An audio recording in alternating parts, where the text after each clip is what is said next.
आज आस आलोचना करिबा समगति और असमगति बा uniform motion and non uniform motion. पिलाए गोटे वस्तु समान समय अंतराल रे समान दूरता अतिक्रम करुथिले ସେହି वस्तुर गति को समगति कहुए। अपरपक्षरे जदि वस्तुटी समान समय अंतराल रे असमान दूरता अतिक्रम करुथाए तेबे ସେହି वस्तुर गति को असमगति कहती। पिलाए मनकर गोटे वस्तु गोटे बिंदु बाहरी 8 सेकेंड पर 16 मीटर दूरतार पहुँचला। पिलाए मनकर वस्तुटी मूलबिंदु ओ रु बाहरी 2 सेकेंड पर वस्तुटी ए बिंदु रे पहुँचला एवं एही ए बिंदु रे पहुँचवा 4 मीटर दूरता अतिक्रम कला। सेहीपरि ए बिंदु परवर्ती 2 सेकेंड रे बाहरी आगक जाई बी बिंदु रे पहुँचवा मूलबिंदु ठारू से 8 मीटर दूरतार अछि। सेहीपरि ता परवर्ती 2 सेकेंड रे वस्तुटी सी बिंदु रे पहुँचला एवं मूलबिंदु ठारू 12 मीटर दूरतार अछि। एवं पुनश्च सी बिंदु ठारू बाहरी पुणी आगक जाई 2 सेकेंड पर डी बिंदु रे पहुँचला एवं मूलबिंदु ठारू ताहा 16 मीटर दूरतार पहुँचला। एठारे पिला माने लक्ष्य कर वस्तुटी प्रति 2 सेकेंड व्यवधान रे 4 मीटर दूरता अतिक्रम करिछि।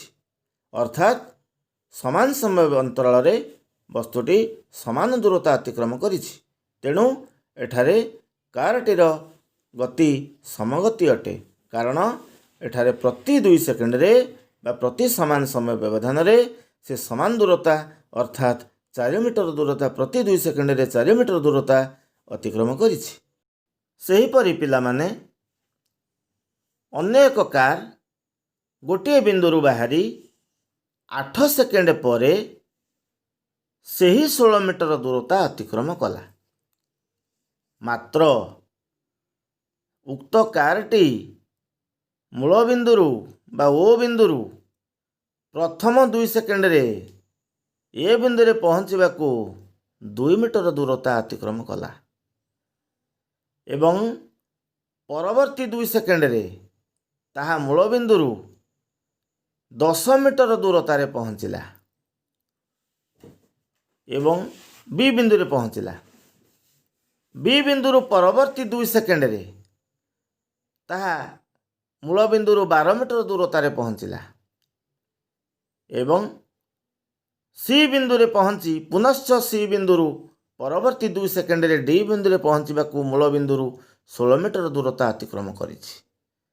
अर्थात एठारे कारटी प्रति 2 सेकेंड रे बा प्रति समान समय अंतराल रे समान दूरता अतिक्रम करि नाही।